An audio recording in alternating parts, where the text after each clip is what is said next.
heavily armed and on a mission, and kidnapped by insurgents. Та нар төсөөлөд үзтээ. Бидний мэддэг сайн залуу Iron Man, Tony Stark мань нэг л өдөр муу хүн болчихсон байна гэд. Тэр тэгээд бидний төлөө биш зөвхөн хараамай боддог, өөрийнхөө төлөө явдаг залуу болчихсон байна гэд төсөөлдөө.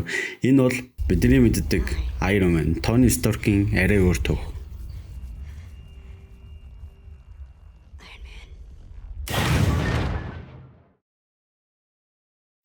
За тэгээ энэ түүхийг эхлээл Tony Stark маань дэлхийн хамгийн ухаантай хамгийн баян хүмүүсийн нэг байсан ба яг л бидний яг өмнө мэддэг ингээл Tony Stark бусад Avengers болон бусад супер баатруудтай хамтран Red Skull. За тэгтээ Red Skull дандаа ердийн нэг Red Skull биш ерөөхдөө телепатик хүчтэй. Тийм Red Skull гараад ирсэн дэлхийд даяар төвөж өгч идэг бахнэ ямар ч тач. За тухайн үед Tony Stark түнтэй дайтаад хэдий яасан боловч гэсэн өөрийн сэтгэл зүйн хувьд яг өмнөх шигээ яг доктортой байхаа болцсон байдаг. Тийм болохоор ерөөхдөө тэгэл муу зам руу явах чиглэлтэй гарч байгаа юм да манай хүн маань.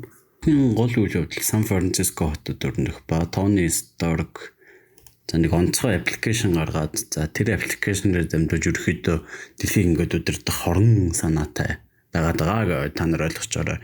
За тэр аппликейшн яадаг аппликейшн бэ гэхээр тухайн хүнийг үзэсгэлэнтэй хөөр хүн булчинлаа гэдэг өөрийнх нь хүссэн шиг нэг тийм л хүн модель болох гэдэг юм байл л ерөөхдөө тий. Тэгээд тэр хүслээр нь дамжуулаад тэгээд ерөөхдөө хорон санаагаа хийх гэдэг ойлгоч.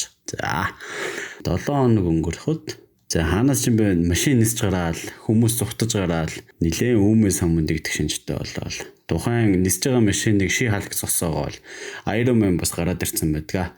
Тэр өөрийгөө нэг Teen Abomination гэж нэрлэдэг гэдэг залуу гараад ирсэн. Тэгээд Tony Stark маань те ямар аимшигтай нэр вэ гэж шууд нэрлүүн л анхаарад байдаг ерөөхдөө. Нөгөө залуу сүртэй ингээл гал дундуур гараад ирэхэд яагаад энэ нэрээ сонгоч ухааны юмрал маань уу ерөөсөө тулдах шинжиж байхгүй. Нөгөөх маань манай ши халкыг мөн зохиолоо. За чамайг ер нь дарахаас өмнө нэрний чин талаар болон түүний утга учирын талаар ярилцах хэрэгтэй ахаа л гэж авч байна манай Iron Man маань. Тэгсэн гинтл Iron Man-ийн толгойг тас зохиод нь толгой нь унаал тэгжээс нэг гинтл дотроос нь яриад унжаа шүү. За тэгсэн чинь манай яг дотор нь байгаагүй юм байл л да. Асын зэрэг сүдэрцөө сайхан. За тэгээд өөрийнхөө цээжиндх юуны бимээр Teen Abomination-ыг дараад ерөөхдөө өөрийнх нь анхаарлыг татах гал албаар л юм өмнө самунд дэгдэгэлсэн байл л те. Iron Man өөрийнхөө толгоогоор яг толгой жишэлтэй өөрийнхөө дуулгаар нам зөхөд оноо ухаална. Тэгээд чи заавал юм хаан чанга зохих хэрэгтэй байсан мөгөө ши халах дундуур нь тэр чи хөөхөчтэй. Tony Stark хотын шал өөр захад. Пул дотор зараг их л жаргалтай. За хажууд нь гинтл Tony гээд нэг хүн дуудаж шүү. За манай нөгөө Pepper. За уулзах хэрэгтэй юм гин. За тэгвэл дотор уулзъя гин. Тэн цагийн дараа Tony Stark Pepper-д уулзах гээд дотгошоо орноо. Pepper Tony юун дээр ажиллаж байгааг нь асуухад Tony хариуд нь за нэгэн төрлийн шингэн ухаалаг металл. За тэгээд тэрийг бүр симбиот гэднэргээд нэрлэлсэн айхтар бас нэг технологи өндөр шийдэлтэй нэг хувцсныхаа талаар харуулна. За тэгээд бид нар бас зөвхөн энэ биш өөр бас нөгөө extremis гэдэг аппликейшн талаас ярих хэрэгтэй нэ гэхэд Том яг орхоо явчихдаг. Чи үүнийг яг амжилт гэж үзэх хэрэгтэй гэсэн чинь Pepper уурлал унана. За үзэгдэл солигдож энгийн нэг хотын дүр зургийг үзүүлэх ба гудамжинд нэг охиныг нэг хідэн царайлаг байрны захарваас нэг муу залуус яриа өдөөл шоглол. За гинтл хажуунаас нэг итгэ зогсоож ин хэм бэ гэж тартал тэр дэвэл маань гараад ирсэн байжээ. Тэгж бүүлийн хийж байгаа хүмүүсийг зогсоол үл яах вэ? Баатар болсноос хойш айхтар позор өсөрч гарч ирээл нурд очиод ирсэн чи юу хийчих вэ? Ямар нэг юм буруу байна гэх мэтчлэнгээр залуу маань гинт сонин аашлаад эхэлдэг. Tony Stark Pepper хоёрын яриа үргэлжилсээр Tony Stark санаа зовоодох юу ч байхгүй дээ гэж ярих хооронд тухайн симбиот хувцааг өмсөж дууссан байна. Тэгээд ямар үр дагавартай яах ихийг чи харнаа ухаан имэрэд байж итл гаднаас дуу чимээ гараад хартал хүмүүс яг зомби царайтай болцсон гарч ирж байдаг. Нөгөө шагал үстэн эднэрч маань байхгүй хөөр. Тэгэл чи юу хийч вэ? Яач вэ? Ийч вэ гэж ойлгохгүй байба асуухад шалан дээр унсан нэг утсыг автал тухайн Tony Stark-ын бүтээсэн extremis application маань тодорхой нэг хугацаатай үнэгүй эзэмшдэг эрэхтэй бусдаар үнэтэй аппликейшн байж таардаг. Түүгээр нь дамжиж мөнгө олох гал байгаа юм байл л да. Цаашаа өөрчлөж нэг яхтар ярилгүйгээр Tony Stark гинтэл нисэж явчихдаг. Paperman мэдээ сайн хүн учраас энэ явдлыг нь хараад байж чадсангүй. За нэг хүнтэй яриа өрнүүлж байгаа бол за гэтэл нөгөө хүн Daredevil биш Tony Stark-ын хуучин хуудас байж таардаг. Daredevil өөрөөр шөнө эргүүл хийж байгаад ерөөхдөө нэг дээрмийн үйл ажиллагааг хараад тэгээ зогсооноо. За тэгээ дээрмч маань бүр хариугүй чаавас өөрхий сумчгүй буутай. За тэгэл нөгөө дээрмдээс охин гинтэлтэй Daredevil гараад ирэнгүүт л чиний зураг хөргийг авны интернет тавина би алдартай гэж сүрдүүлээд байна. Миний аавч намайг аландаа гэх маягаар нилээн айдас үсттэй ерөөхдөө. Daredevil ерөөхдөө Tony Stark-ийн аппликейшны үр дүн гудамжинд Сан Франциско хотод ямар хөнөөлөлт байгааг ер нь яг амдаараа хараал яана л гэсэн үг. Тэгээд түүнийг ажигласан Daredevil за ер нь Tony Stark-тай очиж уулзах цаг болжээ гэд Tony Stark барилга руу яваад очноо. Stark building биш Stark бүр island гэж таардаг юм та тэндээ бүр. Тэгэл Daredevil маань Tony Stark-ийн өмнө сүртэй бууцаавал надад муу мэдэн. Тэгээ би чамайг ерөөхдөө дарнаа гэж авч шүү. Tony Stark мэдээж яаж зүгээр ах уу? За хоолоогоор нь боож аваад ганцхан шууд ус руу шидээл өнө. За тэгээ хэрвээ та нар мэддэг бол Daredevil маань усан дотор яг хамгийн хүчээ алдчихдаг. Тэгэл ерөөхдөө хамгийн том сул талуудынхаа нэг шүү дээ. Daredevil арайхан уснасаа гарч ирээд хийсэн зүйлтэй харамсцуур цаана Tony Stark томоо үдшилэг хийцэн олон төвний дунд Daredevil-ийг дарж авсандаа их л багталтай. Ингэж анхаарлын төвд орсон тэр бор хүмүүсийг уцаа гаргаж ирээд бичлэг хийх үед нь өөрийн энэ бүх байдлыг өөрийн даваа тал болгож ашиглаж чадсан Tony Stark удаах төлөвлөгөөт ажиллаа эхлүүлдэг. Тэр нь юу вэ гэхээр өөрийн extremis application-ыг 24 цагийн хугацаанд үнэгүй болгоод илүү олон хүмүүсийг ерөөхдөө аппликейшнаар ашиглуулах гэдэг. Маргааш Castro гудамжинд үд дунд гэж мэдэгдэл хийдэг. Дараа өдрөнч болж хийсэн газар нь маш олон хүн цуглаж Tony Stark супер хурдтайгаар супер хувцастайгаа супер газарталд хийвээ. Цугласан олон дундаас нэгэн залуу шийдэмгийгээр Tony-тай нүүр тулаад би чиний юу хийж байгааг мэднэ. Чи үгээрээ дамжуул тэднийг хөдөлж авч чадахгүй гэд өөрийнх нь аппликейшнийг нь харуулаад тэдгээр тайргүй гэдэгт ардаас нь Tony би чамд хайртай гэх үе Tony Stark энэ залуу хайртай л гэж энэ гээд нэг тоглоом хийгээд авна. Тэр залуу өөрийнх нь хүү Tony-гийн аппликейшнээр дамжуулж хохирсныг тайлбарлаад чи бол мангас гэсээр гарбуу гаргаж ирээд нүүрэнд нь тулгаад гинт буудаад орхив. Буутсан залуу маань бусад хүмүүстэй хамт бүр шок. Бусад хүмүүс ч түүнийг барьж авах гээд дайрах үе Tony Stark гарнаас нь бариад дээшээ тэнгэр лөө нисчв. Тэгээ хоёулах нь нүүр тулан ярих боломжтой болов. Мэдээж Tony Stark юу гэж өгөх вэ? Хүүгийнхэн талаар мэдээллийг интернетээс олоод түүнд нэг онцгой санал тавьдаг. Tony Stark бүх мэдээллийг нь интернетээс устгаж өгөөд хариуд нь залуу өөрийнх нь аппликейшнийг нь татаж аваад дээрээс нь юу ч болоогүй юм шиг ерөөхдөө дөрвөлжүүлэх хэрэгтэй болцдог. Тэр хоёр тэгээд яг л шоуны нэг хэсэг юм шигээр л буцаад л газардав. Цугулсан олон дундаас бүх үйл явдлыг зөвөр ойлгосон, бүгдийг нь сонсон хүн бол манай Matt Murdock буюу Daredevil байлаа. Түүнийг зогсоох хэрэгтэй гэдэг Daredevil дахиад оройн Tony Stark дээр яваад чив. Тэгээ ямар хамгаалт муутайг энэ гайхсан хэдий ч гэсэн Tony Stark-ыг нэг мөнөртүүлэл ухаалтуулаад үүрэл аваад гарна. Daredevil түүнийг газар дор маш гүнд аваадсан байлаа. За тэгэл чи бол миний ертөнцид байна гэл залхаан цэрлүүлэлт эхэлж байгаа юм да ерөөхдөө.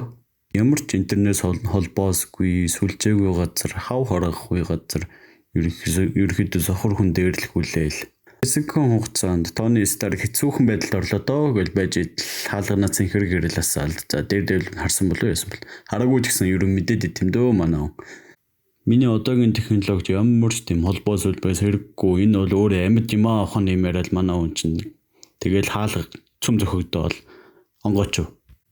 Tony Stark өөрийн симбиотик хувцас өмсөд надад чамд зориулсан нэг юм байгаа шүү гэд Matt-ийг маань алчхваа гэж бодтол манай хүн гэртээ яг өөрийнхөө орон дээр өглөө нь яг сэрж байгаа юм да.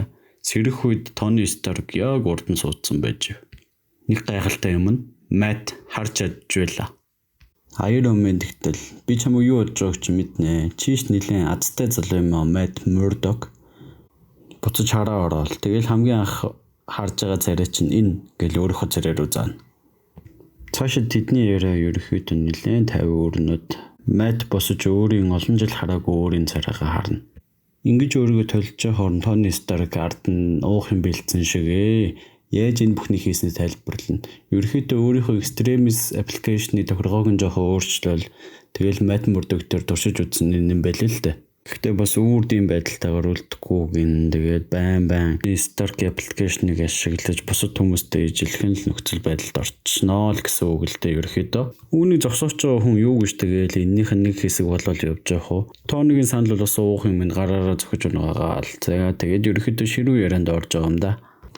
Юу чанд бурхны дүрт тоглох эрх өгөө гэдэгсэл манай Тони Старк хүүхсэн хүнтэй өглөө уцаа заргалтна гихчээр чи одоо би бурхан болж тоглоогүй гэд нүдэн шилээ аваад зөвүн зэрэг гаргаад би энэ бүх хугацаанд хүн бол тоглож ирсэн. Цаашаа тэгээ Тони Старк энэ бүгдийг чиний стандартын төлөө хийж байгаа шүү гэдэг тайлбартаагаар ерөөхдөө цаашаа яриа өрнөх ба мөн бүх юм урдынхаас өөрчлөгдсөнийг түнд хэлнэ. Энэ хоор New York хотод Pepper нөгөө нууцлаг эрхэмтэйгээ хамт судалгаа шинжилгээ хийж байна. Сүүлийн хэдэн жил юу болж өнгөрсөн, яасан, ийсэн тэдний ярианаа сонсоход тэр тухайн нууцлаг хүн нэлээд олон жил ерөнхийдөө юм үзэж хараагүй юм шиг байна. Үзэгдэл солигдож буцаж Тони болон Мат хоёрын яриа руу очих ба тэр хоёрын яриаг тасаа ши хаалг Тони руу залгадаг. Тэр суллагчлаа. Тэгээ чам руу явж гин. Хэн суллагчлаа гэж гэхэд нөгөө Teen Abomination гэж залуу байдаг. Тони Старк тэндх яриагаа бушуухан дуусгаж явах гэтэл Мат араас нь бидний яриа дуусаагүй байна гэхэд Тони нэг зөхөж унгаад минийх бол дууссан гэд өөрийнх нь энэ байдал нь удаан үргэлжлэхгүй дахин сануулад нисээ яваад өгдөг. Мат харин ард нь нэг дуудлага хийгээд үлдэнэ. Stark Island дээр манай нөгөө ногоонгаар Stark-ыг хайгаад өстө төвөөж өгч гинөө. Хамгаалтынхан мэдээж хаалх шиг хүчтэй байсан ягаад ч зогсоож чаддгүй нөгөөх нь хоёр моцикл гартаа бариад нэг моциклын шидэд ерөөсөн нэстэг дэргийг нунгачдаг. Унж би хоёрыг Тони Старк гарч ирж аваад сэлж чаддгийг мэддэггүйтэй ус руу шидэд тэгээд яваад өчтдөг. Тэр хоёрын тулаан тийм ч удаа үргэлжилсэнгүй Тони Старк нэг сэн хүчтэй хантай дисэж аваад тайвшир хүүхтэй. Эсвэл би чамаа дахиад өвтгөн шүү гэх үед та ч уг нь супер баатар үз. Яасан муухай ингэж хэлэхэд Тони Старк насын асуухад 13 настай байдаг. Тони Старк түүний юу хүсэж байгааг асуухад тэр extremis гэдэг өөрийнх нь аппликейшнийг хэрэгжилж үзээд юусоо тусуулаагүй гэлнэ. Тэгээд ер нь Тони Старкээс тусламж хүсэх гэдэг юм байл л те. Манай хүн болохоор чи тэгээд ингэж тусламж хүсдэг юм уу? Хамгийн мэдээд ямар ч тач аргагүй ихэн Тони тэгээд түүнд туслахаар болноо. За би шийдэлтэй ярьж үзнэ. Энтхийг харин цэвэрлээрэй гэд Тони яваад өгнө. Энэ зур Мат өөрийн сайн найз болох Foggy-тойгоо уулзахаар утсан байдаг ба Foggy-той ярих үед аппликейшн нөлөө багаар арилж түүний хараа дахин алга болж байгааг анзаарна. Тэгсэн ч гэсэн Foggy энэ талаар юу ч ярьсангүй. Тони Старк энэ удаад телевизийн нэвтрүүлэгт өргөцсөн байлаа. Энэ шоу эхлэхдээ зэрэгцээ Тони хот даяар олон тооны дронууд нисгэх ба үүнийгээ шоунд танилцуулахдаа хотын аюулгүй байдлыг хангана. Ерөнхийдөө тийм нэрийдэл ярил хяналтыг тогтоох болон иргэдэг экстремист системд бүрэн уях тийм цаанд зорилготой байгаа юм байна л та. Хэдийн өнгөн талдаа аюулгүй байдал гэж байгаа боловч гэсэн дронууд нь экстремист аппын хэрэглээг нь цаагаараа хяндаг. Мэдээж тэрийг дээр дэвэл мань хараад дургуцлахгүй яах вэ? Хоёр дроныг араас нь шууд устгачдаг. Нэвтрүүлэг цааш үргэлжээс хөтлөгч ер нь олон нийтийг хамарсан хувийн нууц зэрэг чухал асуултыг асуух үе Тони Старк тэрэнд нь ухаалгаар хариулт өгөөд өөрт нь гинтэл нэг мэдээ ирээд түр завсарлах хэрэгтэй болчихвоо. Stark Island дээр илүү олон зэвсгэлсэн хүмүүс гарч ирээд Teen Abomination-ыг дарж авах гол байсан байлаа л та. Тони Старкийн өмсөглөн тэднийг зогсоогоол энэ бол хувийн эзэмшил зэвсгээ доошоо буулгах гэж тавшруулна. Энэ үед Shield-ийн директор Мария Хил өөрийн биеэр гарч ирэх. Зөвхөн ногоон залуу биш, бас Тонигийн сүүлийн үед гаргаад байгаа сонин зан авир болон шийдвэрүүдийн талаар ярихаар гарч ирсэн байдаг. За ямар тааж Тони Старк маань байдлыг өөрийн гартаа аваад ногоон залууга хамгаалсаар тэднийг явуулна. Stark Town руу ороод хэрвээ чи энд үлдэхийг хүсч ивэл энд нэг хідэн гэрийн дүрэн байгаа шүү гэж Тони Старк нэг хідэн дүрмээсээ тайлбарлаад түүний жинхэнэ нэрийг асуухад Джейми гэж байна. Тони Старк түүнтэй ярьж байгаа хоорондоо хоёр уух юм бэлдээ. Гэтэл Джейми маань авах гээд ирсэн чи үгүй ээж чи 13 настай штэ. Гэт Тони Старк муухай ашиглаж агаад нөгөөдгийг гомдоогож яваад өгнө. Явсныхан дараа Тони Старк сайн уу? Мат Тони Старк Daredevil-ийг ирж байгааг мэдээд ногоон залуугаа албаар явуулсан байж таардаг. Чи миний саналыг хүлээж авахар ирээ юу гэхэд үгүй би зөвхөн шудраг усыг л хүсэж байна гэсээр манай Daredevil маань чулуухан царай гаргаад би үүнийг сонссон шүү л гэж байна. Тони Старк юуг тэр вүлээ гэхэд Daredevil эд өгчүүлэгч гэд гартаа нэг төхөөрөмж өрсөн байдаг ба. Тони Старкийн нэг нууцын талаар олж мэдсэн бололтой манай. Extremis бол вирус. Аппликейшнээр дамжуулж халдварлагддаггүй. Харин аль хэдийн бие суулгасан зүйлийг идэвхжүүлдэг. Гэхэд Тони Старк болгоомжтой. За ер нь үннийг л хэлж байгаа бол таа шүү. Хинд сонсогдохгүй дууны долгион би л мэдэрч чадна. Энэ аль хэдийн бие чинь байгаа вирусыг идэвхжүүлдэг. Чи хүмүүсийн биед вирус суулгачаад одоо тэрийг идэвхжүүлэхийн тулд тэднээс мөнгө авч байна. Гэж хэлсээр Matt Murdock нотлохоо хэлэхэд Сан Франциско хотод ерөөхдөө савлсан усыг л хоригдсан байлээ л дээ. Тэр үед Тони Старк түүнийг нь ашиглаад усан хангамж руу нөгөө вирусыг хийгээд хамаг хүнд тараацсан. Daredevil маань амьдрал дээр яг шүүгч хүн учраас цаашаа юу ямар алхам хийхээ яг сайн мэдчихэдэг. Тэр хоёрын яриаг дасталж манай ногоон залуу чи түүнийг авч болохгүй тэр надад хэрэгтэй гэсээр гарч иртэл. Тони Старк Daredevil-ийг боож авал Daredevil зүрүүлж цохиол ногоон залуу түүнийг тэгсэн чинь бүр барилгаас нислэн зохиноо. Daredevil руу Тони Старк өөрийнхөө симбиотик хувцсыг явуулаад авруулаад дээшээ гаргаж ирдэг ба. Тэгээд мэдээж үннийг мэдсэн Matt Murdock-ийг цаашаа юу явуулж чаддаггүй тэгэл барьцаалчихсан хувцсан дотроо. Ногоон залууга энд үлд гэж хэлээд би түүнийг лаборатори руу авч явна гэсээр Daredevil-ийг доорх лаборатори руу авч явдаг. Түүний ширээн дээр суулгаа Тони Старк чи ерөн бусдаас өөр гэдгийг нь сануулад за дахин эхэлцгээе толгойд нь ямар нэг юм хийчнэ. Daredevil эмнэлэгт ухаан орж юу босныг бүрэн санахгүй бодилж сэрдэг. Тони Старк түүнийг тайвшруулж бүх хэмжлэлийн зардлыг нь даан хэмээн найрсаг дүр эсэгдэг. Гэвч үнэндээ Тони түүнийг тусгаарлаж гадаад болж байгаа бүх зүйлээс хол байлгах замаар хяналтандаа авах ерөөхдөө санаатай байдаг. Бас Daredevil-ийн найз өхөн бас түүн дээр ирсэн байдаг. Stark Island дээр Тони Старк ногоон залуугаас нөгөө шинжилгээ аавна гэд ширээн дээр суулгаал гар марыг нь хүлээл тэгээ чамайг их уурладаг болохоор ч гэдэг нэг тайлбартай. Тэгээд нэг ёжтой энийг ялж байна. Мэдээж хаалга шиг хүчтэй юм болохоор түүний арсыг баргийн юм нэвтлэхгүй. Тэгээд Тони Старк цусны шинжилгээ авах гал хатах үед манай хүн чинь уурлаж бас ирэл хамаг хүчээрээ хоёр гараараа цохиол Тони Старк нэг гараараа хаагаал өстө кино.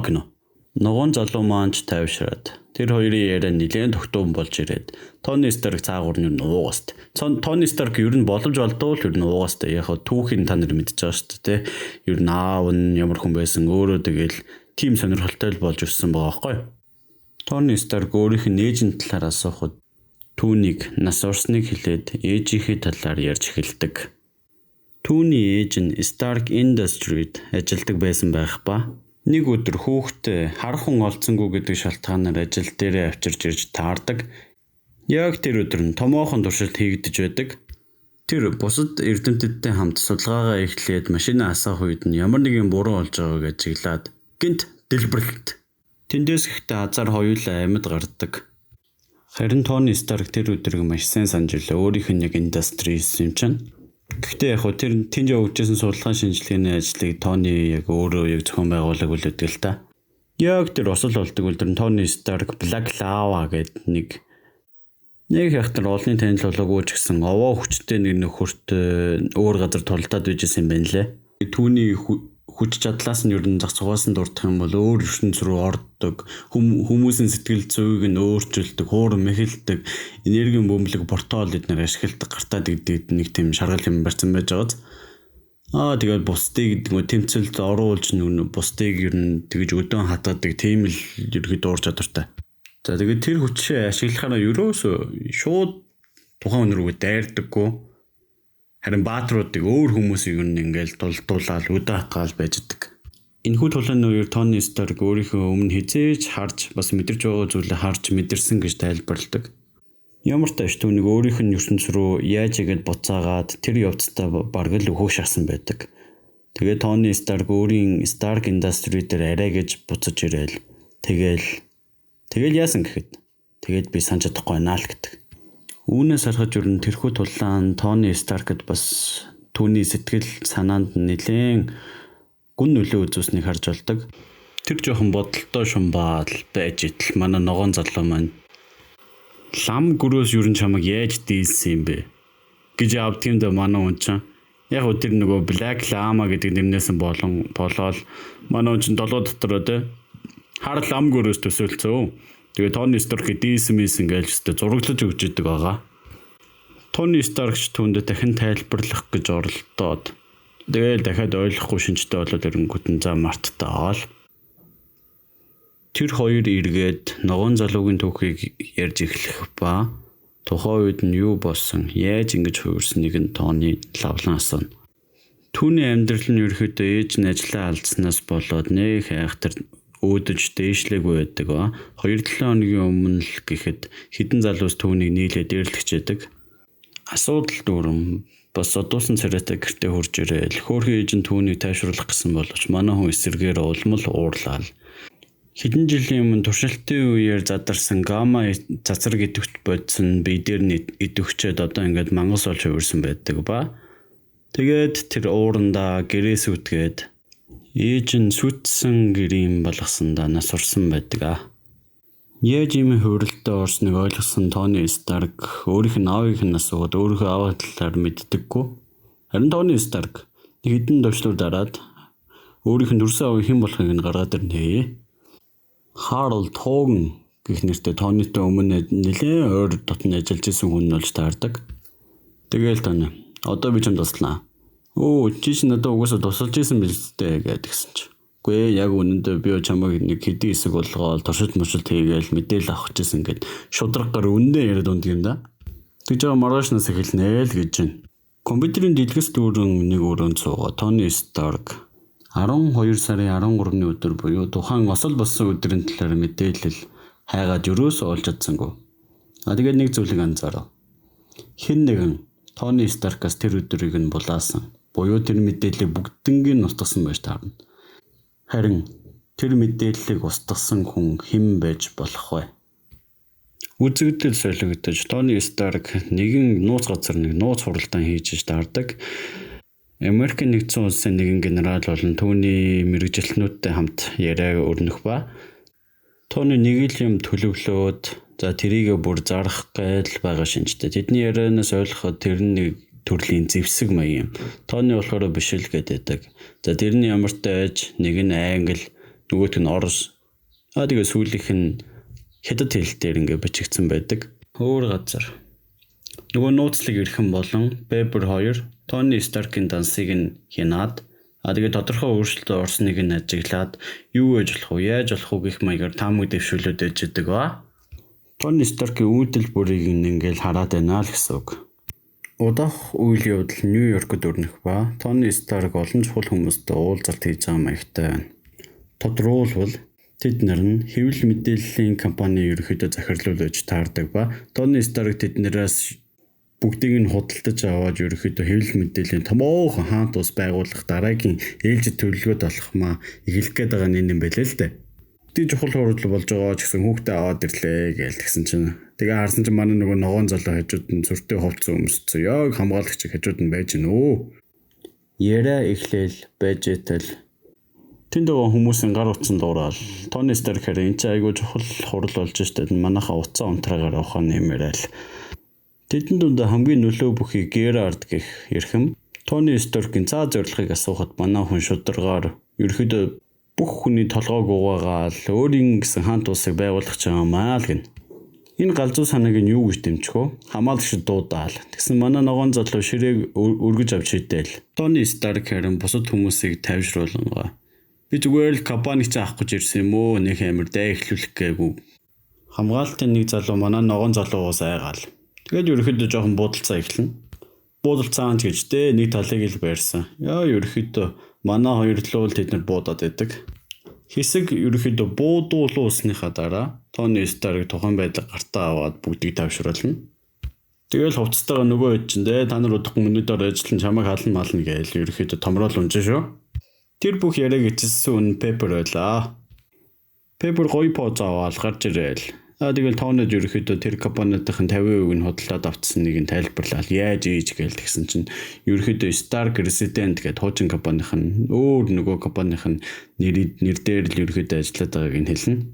Манай нөгөө ногоон залуу түүн рүү дайрах гэсэн чинь хатам ээжтэйгээ ярина гэж байхгүй шүү. Ер нь цаашаа явж би чамтай дараа ярина гэж явуулаад өгнө манай хүн чинь. Бас л хошигноостой. Тэр хоёрын яриа цаашаа өрн жоохот Pepper би ер нь чамтай энэ хувцастай чи ярихгүй би чамаас айгаад байна гэхэд Тони Старк өөрийнхөө хувцсыг ерөөхдөө тайлдаг. Тэр гурван хамтдаа захилгаан шатаар доошо буугаа Тони Старк Pepper-т Jamie танилцуулаад тэгээд Pepper маань Jamie ер нь цаашаа ингэж явахаас өмнө би энэ бүхэн чамд хамаагүй шүү гэдгийг хэлхийг хүсэж байна нэтэргээ. Тэнгүүтээ дэш нисээ яваад өгнө. Манай хоёр соёлох нь үлдээд тэгээл захилгаан шат онгоох үед нууцлаг залуу гинт тэдэн рүү дайрах ба ногоон залуутай хэсэг үзэлцэх үеэр түүний маск нуунах ба Тони Старк чи хэн бэ гэхэд чи намайг анзаараагүй юм уу? Би бол чи Тони. Гэтэл дотор нь хэн ч байсангүй. Манай Тони Старк гайхаал who are you me I me болгоол явцсан. Би чамд үнэхээр урам хугарч байна Тони. За тэгэхээр одоо ерөнхийдөө тайлбарлая. За тэр маань одоо нууцлаг эрхэм гэдээсэн маань болохоор ерөнхийдөө AI явж таардаг. Яасан бэ гэхээр ерөнхийдөө Тони Старк өөрийн бүтээсэн хувцснуудаа AI өгөөд өөрийн гэсэн ухамсартай болоод өөрийг нь хамгаалах тийм төлөвлөгөөтэй тийм санаа гаргаад тэрийг цөөхөн хэдэн хүнд одоо Pepper ойр дотны хүнд хийсэн байдаг аахгүй. Гэтэл тоо чи надаа урам хугарсан цорын ганц AI биш ээ ер нь. Энэ санаагаар ер нь уултраа нэг мэдэж байна манайхан тэрийг л хийсэн юм шиг байна. Хэдий хиймэл оюун ухаан ч гэсэн яг тэр нэг хуучны Тони Старк л тэр чигээрээ л оюун ухаанаар байна л гэдээ та нар ойлгочих хэрэгтэй шүү. Тэгээ ерөөхдөө хуучин Тони Старк, шин Тони Старк эсрэг болоод ирж байна л гэсэн. За хиймэл оюун ухаанд Тони Старк мөн өөрийн гэсэн төлөвлөгөөтэй яг одоогийн Тони Старкийг яг хуучин байдал нь аваач хэрвээ бүр болохгүй байх юм бол яг чамайг орлоно л гэдэг ерөөхдөө. Мэдээж тэр хоёр санал нийлэхгүй бас нилээн аргумент хоорондоо дэвшүүлсний эцэс Тони Старк за миний ер нь хувц ирж байгаа гэж сануулна. Тэр үед хуучин Тони Старк мөн за одооноос ер нь хуучин Тони Старк явж одоо хувц гэж нэрлэлтэй нэртэй манайхан За хуучин Тони Старк маань ерөөхдөө өөрийгөө задлаад жинхэнэ Тониг тэгээ барьцаалаад аваа явцдаг өндөр хурдаар. Зүхтаж амжилгүй өөрийнхөө симбиот хувцсанд гүйцэгдээд тэр хоёрын тулаан ингэж эхэлнэ. Тэд сансралуу нисээ тэнд үргэлжлүүлэн тулалдана. Хэдий Марк 2 хуучны загварч гэлээ хуучин Тони Старк маань үүн дээр шинжилт хийгээд тэнд тулалдах боломжтой болгосон байв. Симбиотик хувцас нь насар хүчтэй ч гэсэн сансарт яг тулалдах үед олон сул талыг үзүүлж байлаа. Жишээ нь би даасан горонтой Тони Старк шиг ухаалаг биш. Тийм учраас бас тулааны IQ гэдэг нэг хайхтар байхгүй. Тэгээд ерөнхийдөө бас Jet системээр ажилладаг учраас агаарын дутагдлаас болоод Jet систем нь ажилладаг. Гэх мэтчлэн хэд хэдэн томоохон сул талуудыг үзүүлдэг учраас Марк 2 тэрийг төвгүүхэн устгачдаг. Цаашаа Тони Старкийг хинч мэддэхээргүй хиймэл дагуул дээр аваачаад хоёулаа үлддэг.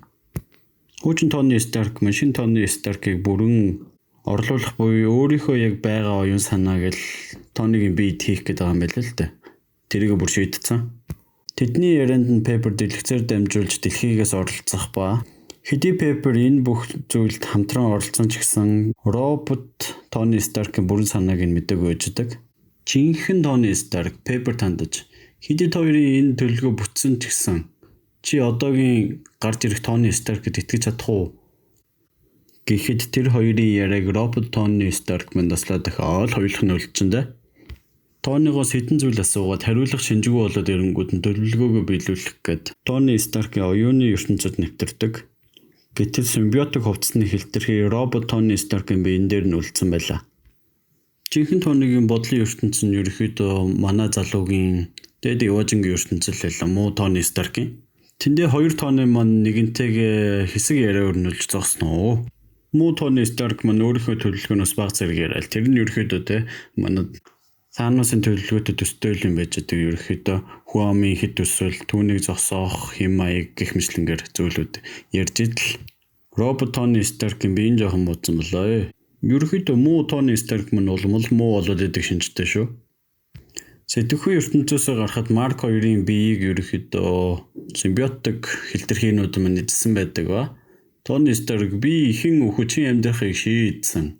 Одоо Пеппертэй уулзнаа гэл Тони Марк 2-ын багийг наваал нүүрэн дээрээ тавиал. Пеппер дэлхий дээр ногоон залуутай амжуу тохиолдсныг олж мэдэх гэж хичээх үед ногоон залуу нэлээд их тайлбар нэгсэн асуулт нэхэд Пеппер дэндэн чадах ятгаараа хариулжлаа. Тэгээ сүлжээ сэргийгдэх үед Тони Старкийн хувцас Марк 2-аар дэлгэцэн дээр гарч ирэх ба. Тэгээ маска тайлаад жинхэнэ Тони гарч ирэх үед Пеппер төлөвлөгөөнд бүтлгүүцнийг тухайн үед мэддэг. Тэр үед дахиад анхуурсан юм болоод өөр нэг аяр юм гараад ирнэ. Тэрний өөр хувцсны дүрд орсон хэмэл оюу ухаан л да. Сүртэй модель бооз моз авсан интернетээс нэг юм үзсэн юм шиг байна. За одлоо тавсан. Манай нөгөө залуу хараад шоконд ороод хитэн Тони Старк байдаг юм бэ ч одоо гэхэд жинхэнэ Тони Старк энэ ганцхан богоо үлдсэн тэгээд ерөөхдөө хэмэл оюу ухаантай гэж тайлбарлах зур. Бас хажуугаар нь Пеппер жоохон гомдоостой. Жиминий оюу ухааныг ястахжсэн жин намайг орлуулах гэсэн гэдэг. Яагаад нөгөө Пеппер ч нөгөө төлөвлөгөөг нь мэдээгүй байсан гэдгсэн шүү дээ. Одоо ингээ мэдэж явж байгаа байхгүй нэгсэн дөө. Пеппер те ерөөхдөө ингээ хийсэн юмыг буцаахаас биш энэ орлуулна гэж юм яриаггүй шүү дээ гээл нөгөө төмөр Тони Старк руу уурлаа. Найзаа гэж бодоод хамтарсан чи харин болоцдог шүү дээ. Чихэн Тони Старк бас Джейми бас хідүү хэлээд оноо. Тэгээ чиний хажууд байгаа хүмүүс нь л ярилцах хэрэгтэй. Тэд нар чамд муу нөлөө үзүүлж чинь гээл нэг аавын хил дээр нэг хідүү шууд чулуудаад авна. Ямар ч тач жинхэнэ Тони Старк маань хуучин хувцас өмсөд дэлхий рүү явах орлоо. Робот Тони Старк шууд бэлтгэл нисэх үед Streamis аппликейшнаар нэг өрлөг маягийн мөрж шүү. Тони Старк наашаа ирэх зориггүй байгаа юм лээ. Урд нь нэг үдшилэг хийгээд нэг жоохон өдөр таархан байлаа. Хүмүүсийг ирээрээ утгатай юм бичээд. Робот Тони Старк энэ түүнд бас надад бэлтгэх цаг хугацаа өгч ийн гэж яваад өгдөг. Stark Island дээр Тони Старк томоох үдшилэг хийсэн баахан хүмүүс ирсэн ч зад авч байна. Орой бодол сайхан нэргөө. Нэргэж ууж цэнгэж хансан Тони орой орноосоо босоод ажиллах өрөөрөө явах та. Би одоо явахгүй болохгүй. Нөгөө Тони ажиллаад өстө завгүй байгаа. Одоо би ажиллаа ихгүй. Тэгээ балардгийн багаас дууханы юм яриад ажиллах өрөөрөө явдаг. Хоёр Тони Старк хоёр тал ажилласаар л. Робот Тони Старк нэг мөксраал голт. Харин жинхэнэ Тони Старк гартаа нэг уух юмтай нэг компьютероор нэг төвчтөрд очиод одоо ч гүтшлэг. Ха. Гэж байх юм. Пепперийг орон дээр унтж байгаа ширүүн дуугаараа тартал манай ногоон залуугийн орон нэвдэрсэн. Муухай зүдлээ өгөхөд нэг тиймэрхүү юм босон л гэж байна. Тэгээд манай унж жоохон гутарсан шинжтэй. Гаднаас нь робот Тони Старк орж ирээд хэдэн сайхан баатрын өгүүлбэр хэлээд урам зориг өгөхийг хичээдэг ба тэр хооронд утас дуурайд авах үед жинхэнэ Тони Старк залгаад ерөөхдөө дараагийн төлөвлөгөө юм аа л ярьж яадаг. Тэгээд түнд юу хийдэг нь бол гардгаа. Робот Тони Старк болон Пеппер хоёр яг жинхэнэ Тони Старкийн юу төлөвлөд байгааг олж мэддэг ба тэр нь болохоор Bio Mark 1 гэдэг төсөл байдаг ба Тони Старкийн бүтээсэн биологийн суурьтай эхний үеийн туршилтын хөлбөр юм аа. Төвчөр тайлбарлах юм бол энэ нь хүний оюун санааг биеийг нь яг л дрон шиг хүснээр удирдах болдог тийм ерөнхийдөө биологийн зэвсгэл юм байл л дээ. Тэгээд бас Тони Старк хэдий үүнийг бүр өмнө төлөвлөсөн байсан боловч гэсэн суперхиро байх үедээ олон хүний эрхийн асуудлыг зөрчсөн гэдэг утгаар ерөөсөө хэрэглээг байсан. Одоо харин Тони Старк маань эсэргээрээ муу дүрийн баатар болсон болохоор үүнийг ашиглах гэдэг. Робот Тони Старк үүнийг Пеппертэй хамт хэлэлцэх явцад Stark Island руу очих үед айлттай оройтсан байдаг. Яасан бэ гэхээр жинхэнэ Тони Старк маань тэр төлөвлөгөөг айлттай хэрэгжүүлсэн. Үдшилтэд өөрсөн хүмүүсийг бүгднгийн нэг зомби маяг болгоцсон. Өөр өдөрцөө бурхан шиг л ингээд дунд нь ингээд зогсож чинь энэ ажиллаа гэх маягаар. Мэдээж робот Тони Старк маань баатар юм болохоор тэд нэрийг тавьж явуул. Тэгэл манай хүн ч юу гэж тавьж явуулах вэ? Өөрөөр тэ энгийн хүмүүсээр ер нь бамба хийж байгаа юм чам. Энэ төрлийн эсрэгээр манай робот Тони Старкийн төлөвлөсөн ажил хэрэгжиж эхэлдэг. Яг үндсэн Тони Старк өөрийнхөө радар дотор маш олон Тони Старкийн хувцсыг харах үед дүрслэлээр өмнө нь Тони Старкийн ашиглаж байсан бараг л бүх төрлийн загвар нь гараад ирдэг.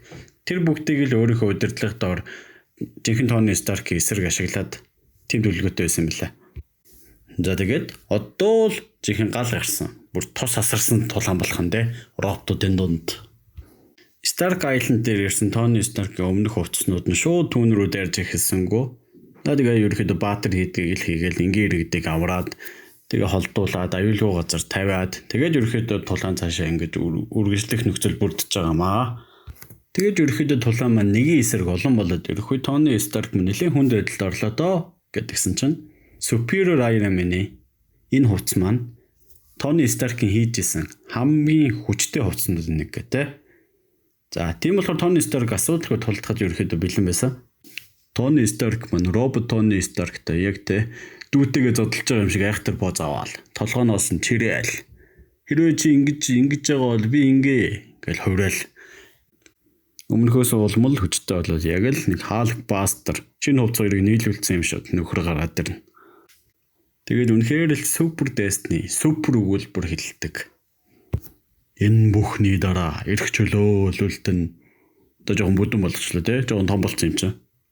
Тэдний дулаан цаашаа үргэлжлэсээр ерөнхийдөө сумын ат маань хідэн цэцэрлэгийн өгөө зодж байгаа юм шиг л юм болов. Тони Старк тэгэл би та нар бүгдийг чинь бүтээсэн. Ишиг эврэн урахаараа ихийг мөргөн гэж яасан өнөө үгүй. За энэ хайсан юмнууд гээд. За тэгээд тулааны чимж Халк Бастер гарч ирнэ. Битгий чи манай дүүнэрийг дээрлэхэд бай гэж хэлээгүй л дээ. Ямар ч тач тэр хоёр тулалдаж эхэлвэ. Нисэж явсан Тони Старкийг Пеппер зогсоо. Тони Старк мэдээ шууд дайрсангүй. Тэ хайртай хүн юм чам. Халк Бастер араас нь гүйцэж чвал гараараа мөрлөж аваал. Гэтэл манай Халк Бастерын гарын сууд татаал. Ер нь Халк Бастерын кинон дээрээс тэр комик дээрээс тэр ер нь гараа алдах хандлагатай байх юм а тий. За тэгэл өөрлөө зоогоол тэгэл устгах чинь. Пеппер харин тусгай дууны долгион ашиглаад Тониг ухаан алдуулаад дараад авчдаг. Ер нь энэ нь бол энэ хувцсны бас нэг нь сул тал гэхэд болно. Тухайн хүмүүс ухаангүй байх юм бол тэгээд ямар ч нэмэр авахгүй. Тухайн удирддаг хүн гэсэн үг шүү. Хожууд эднэр ерөөхдөө нэг багахан уулзалт хийдсэн сууж идэг. Тэгээд цаашдаа ирээдүү яах их 2 Тони Старк байж болох уу гэх мэтлэнгээр зүйлийн талаар ярилцаад иждэг. Тони Старк тэгтэл нэгэн төлөвлөгөөтэй бодолтой босч ирээд төв компьютерийн тэнд нь флаш зоогоо ичнэ. Түүнийг харсан Пеппер шууд флашыг нь устгасан байх ба. Харин Тони Старк оройцсныг нь хэлнэ. Энэ ерөөхдөө нэг вирус гэдэг аа. Тони Старкийн Resilient гэдэг охин компанийн төв компьютерт ордог. Тэнд нь ингээ бүх юмыг нь устгах вирус ээждэг. Тэр нь болохоор химэл оюун ухаанаар гарч ирсэн Тони Старктай бас хамаатай гэсэн үг л дээ. Тэр вирус нь баг багаар ажиллаад хувцснууд нэг нэгээр унаалаа. Гэтэл робот Тони Старк түүнийг зогсоох гэсэн боловч түүний програм нь зогсох боломжгүйг нь ойлгов. Тэгээд тэр түүнийг яг алах гэж байхад Пеппер түүнийг зогсов. Робот Тони Старкийн системж нураад баг багаар унтарч өрхөв. Тони Старк тэндээс юу ч болоогүй юм шиг ногоон залуудаа хамт гарах гэтэл манай хүмүүс түүнийг зогсоолоо. Тони Старк ч уурлаа. Чи юм уу тэнэг гээл уурлал байж идэл. Хан сүрэл цаанаас нь Тони Старкийн симбиотик хувцас гарч ирсэн байдаг. Ногоон залуу үргэлжлүүлэн түүн рүү дайрах гэтэл Тони Старк чи ээжийг алаагүй. Ээж чинь амьд цэрүүн. Бүхэл хугацаанд бас Тони Старк түүнийг бас мэдчихсэн хэлдэг. Энэ бүгдийг сонсон Джейми буцаж тайвширч эргэн хүн төрхөндөө ордог. Энэ хэргийг чамд үлдээе даа гэж Тони Старк явж байхад Пеппер түүнийг мэдээж зогсоодог. Би чиний хувцсыг нэг удаа зогсоосон. Би дахиад зогсоож чадна гэхэд Тони Старк чи үнэхээр намайг хамгийн дэвшилтэд хувцаа чанга дуунаас хамгаалаагүй гэж бодож байна. Би үнийг зоригтойгоор хийсэн гэхэд аргагүй ирэхэд Пеппер ямар сонголтгүй болдог. Тони Старк ерөөхдөө төлөвлөгөөтэй зориудаар дийлэгдсэн болж үжиглээд энэ барилга руу орж вирусыг түгэх зорилготой байсан юм байлээ л дээ. Энэхүү ярианы төгсгөлд Pepper хэрвээ би чамайг аварж чадахгүй юм бол бүхий л ертөнцийг чамаас аврах хэрэгтэй болж таарлаа. Би бүхий л ертөнцид чамайг юу болж хувирсныг харуулах хэрэгтэй боллоо. Тони Старк хот дундуур нисэн буцаад Stark Island руу явах үед гудамжин дахь түүний байдал анхны зураглалаас төсөөр хүмүүс ууртай, бухимдалтайгаар харсан байдалтай.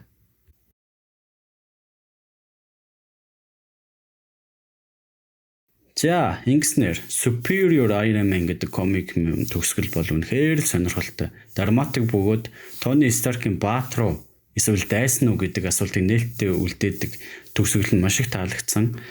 Түүний хар бараан талыг илүү харуулж. Хэрвээ Тони Старк маань бидний мэддэг Iron Man маань муу хүн байсан бол бас өөрийн хүндэлж явдаг ёс суртахууны хэл хязгаараа даваад муу үйлэнд зориг шулуутсан бол яах вэ гэдгийг харуулсан надад бас таалагдлаа.